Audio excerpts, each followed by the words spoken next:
Hello friends, welcome to exam stock. तो जैसा कि गाइस आप सभी को पता चल चुका होगा कि हमारी कंपनी ने आप सभी के लिए आज दो कोर्स लॉन्च किए। एक कोर्स अपना स्टैटिक जीके है, जहां पर आपको कंपटीशन एग्जाम के सारी चीजें वहां पर डिस्कस की जाएंगी स्टैटिक जीके से रिलेटेड। दूसरा कोर्स अपना करंट अफेयर का है।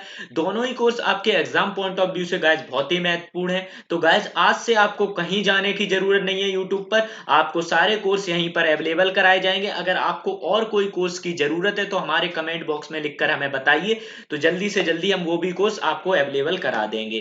तो गाइस आज मैं आपके साथ 2 मई 2020 का करंट अफेयर डिस्कस करने जा रहा हूं, जो कि आपके एग्जाम पॉइंट ऑफ व्यू से बहुत ही महत्वपूर्ण है। तो गाइस आपको ये सेशन शुरू से लास्ट तक देखना है, जिससे कि आपका कोई भी करंट अफेयर से रिलेटेड इंपोर्टेंट क्वेश्चन छूट ना जाए। तो चलिए अपने सेशन की ओर चलते हैं और देखते हैं गाइस आज का अपना पहला प्रश्न क्या है। तो गाइस आज का अपना पहला प्रश्न है, जिसमें आपसे पूछा जा रहा है, निम्नलिखित में से किस राज्य सरकार ने महात्मा गांधी राष्ट्रीय ग्रामीण रोजगार गारंटी योजना के तहत श्रमिकों को रोजगार देने में सबसे ऊपर है। क्वेश्चन पूछा जा रहा है आपसे कि जो अपना Mahatma Gandhi National Rural Employment Guarantee Scheme है, उसके तहत सबसे ज्यादा रोजगार लॉकडाउन के दौरान कौन से राज्य के द्वारा दिया गया है। तो आपको पता होना चाहिए। नहीं, आपको मैं थोड़ा टाइम देता हूं इसका आंसर देने के लिए। अगर आज आपको इसका आंसर पता है तो कमेंट बॉक्स में लिखकर मुझे बताइए। गाइज इसका आंसर होगा छत्तीसगढ़। छत्तीसगढ़ राज्य सरकार ने सबसे ज्यादा लोगों को रोजगार दिया है जब लॉकडाउन के दौरान इस स्कीम के तहत। अब मैं आपको ये भी बता दूं कि दूसरे नंबर पे कौन रहा है। तो दूसरे नंबर पे राजस्थान रहा है भाई। उत्तर प्रदेश तीसरे नंबर पे रहा है। चौथे नंबर पे अपना वेस्ट बंगाल रहा है। National Rural Employment guarantee act आया था 2005, उसके तहत इसका फॉर्मेशन हुआ था। बाद में इसका Mahatma Gandhi National Rural Employment Guarantee Scheme का नाम रख दिया गया। अब नेक्स्ट क्वेश्चन की ओर बढ़ने से पहले मैं आपको थोड़ी जानकारी छत्तीसगढ़ की दे देता हूं। छत्तीसगढ़ का फॉर्मेशन 1 नवंबर 2000 में हुआ। कैपिटल इसकी रायपुर है। लार्जेस्ट सिटी भी इसकी कौन है? रायपुर है। गवर्नर कौन है? अनुसुईया उइके वहां की गवर्नर है अभी। चीफ मिनिस्टर भूपेश बघेल हैं, जो इंडिया नेशनल कांग्रेस पार्टी से। राज्यसभा में 5 सीटें हैं।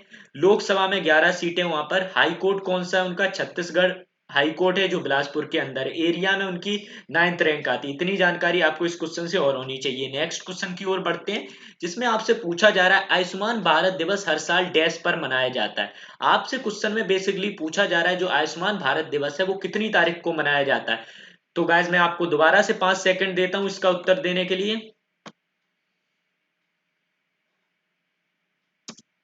गाइज इसका आंसर होगा 30 अप्रैल। 30 अप्रैल की तारीख को आयुष्मान भारत दिवस मनाया जाता है। अब ये क्यों मनाया जाता है तो मैं आपको ये भी बता दूं। ये इसलिए बनाया जाता है, अपने प्राइम मिनिस्टर नरेंद्र मोदी जी के द्वारा आयुष्मान भारत योजना को 30 अप्रैल के दिन लॉन्च किया गया था 2018 में। उसी की उपलब्धि में ये मनाया जाता है। अब जो अपनी आयुष्मान भारत योजना आई थी, उसका क्या मतलब, उससे क्या फायदा होता है लोगों को, तो मैं ये बता दूं। इसके तहत 5 लाख रुपए का वो मिलता है, एक बेनिफिट मिलता है मेडिकल ट्रीटमेंट के लिए। इसके द्वारा एक कार्ड बनता है जिसका आप यूज कर सकते हो हॉस्पिटल में। तो उससे आपका फ्री इलाज होगा और आपको हर साल 5 लाख रुपए मिलेंगे, जो पुअर कैटेगरी के लोग हैं उन लोगों के लिए।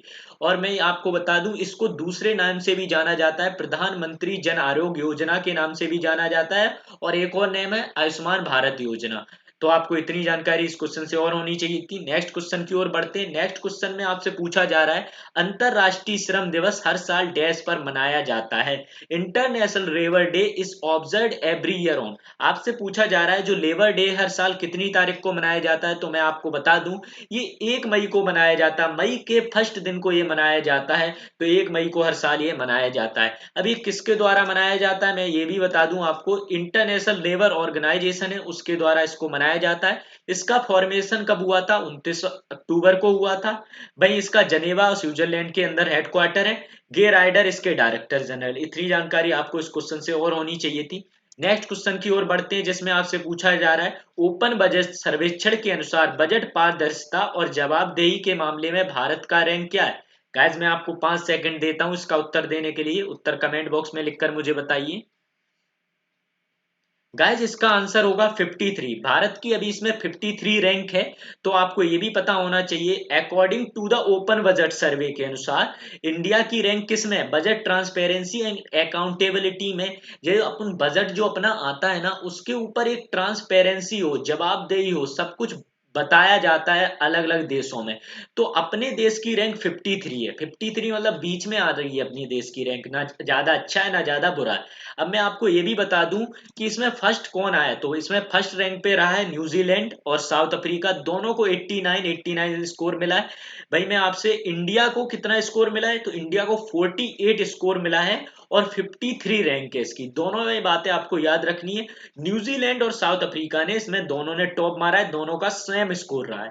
नेक्स्ट क्वेश्चन की ओर बढ़ते हैं। नेक्स्ट क्वेश्चन में आपसे पूछा जा रहा है, हाल ही में कला टेराकोटा को निम्नलिखित में से किस भारतीय राज्य ने भौगोलिक संकेत जीआई टैग मिला है।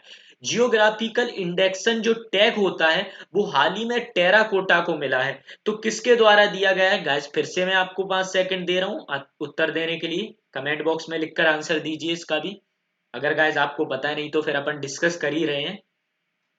गाइस इसका आंसर होगा गोरखपुर। गोरखपुर के द्वारा अभी जो अपना जियोग्राफिकल इंडेक्सन टैग होता है वो मिलना है जो अपना गोरखपुर का टेराकोटा है उसको। तो आपको ये भी पता होना चाहिए। और किस किस को मिला है, तो मैं आपको बता दूं, चक हाउ नाम का एक ब्लैक राइस होता है मणिपुर का, उसको भी अभी हाल ही में जीआई टैग मिला है। और गोरखपुर का टेराकोटा, इन दोनों को जीआई टैग मिला है। स्क्रीन पर दोनों की फोटो है।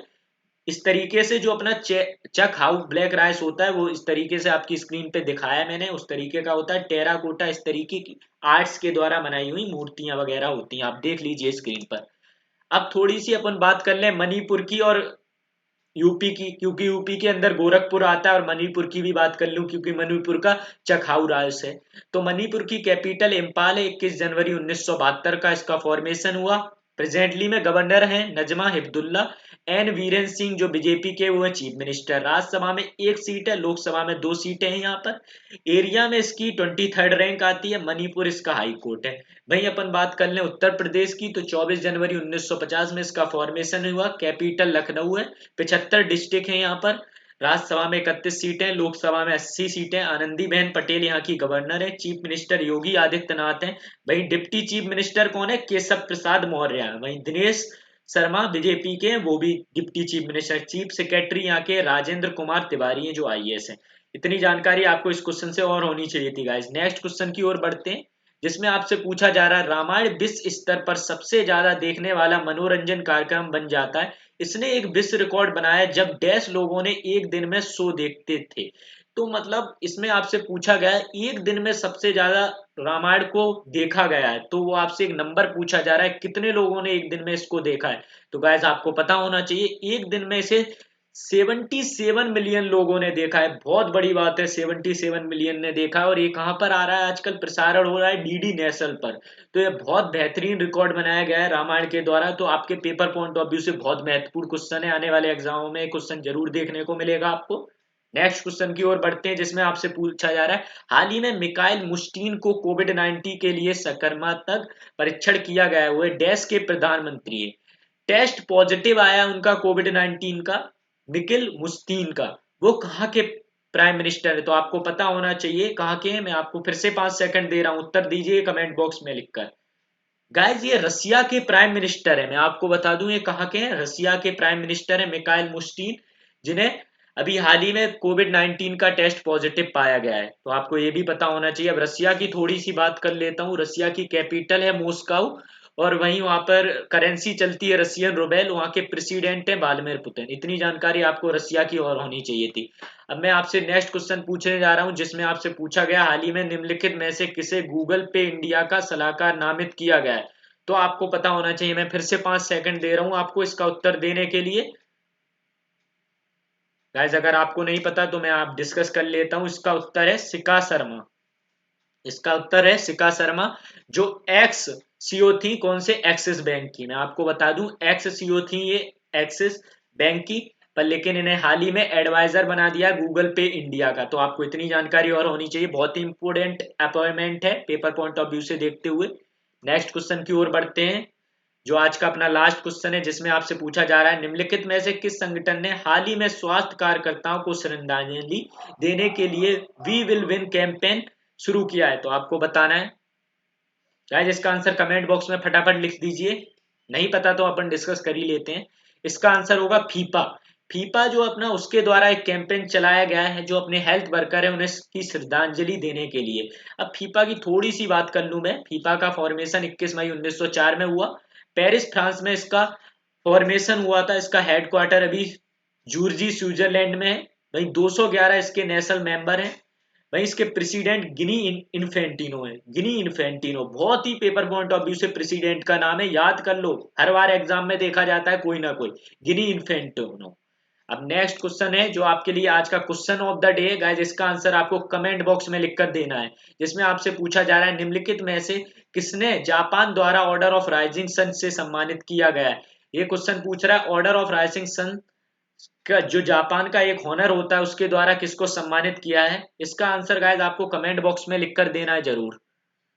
नहीं आता तो अपन कल इसी टाइम पर इस क्वेश्चन को डिस्कस कर लेंगे। और गाइस मैं आपको बता दूं, अगर आपको इसकी पीडीएफ चाहिए तो हमारी नीचे डिस्क्रिप्शन में इसकी लिंक दी गई, वहां से आप पीडीएफ डाउनलोड कर सकते हो। टेलीग्राम चैनल भी आप हमारा ज्वाइन कर सकते हो, लिंक उसकी डिस्क्रिप्शन में दी गई है।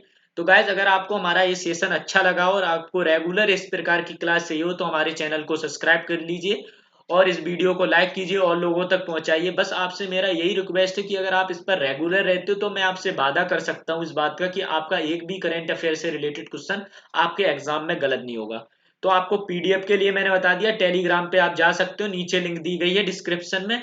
और भी आपको अच्छे कोर्सों से जुड़ने के लिए बेल आइकन दबा लीजिए और सब्सक्राइब कर लीजिए चैनल को। Thank you. अपनी क्लास यहीं पर समाप्त होती है और गाइज इसका आंसर आपको जरूर देना है कमेंट बॉक्स में लिखकर। Thank you everyone. अपनी क्लास यहीं पर समाप्त होती है। Thank you class.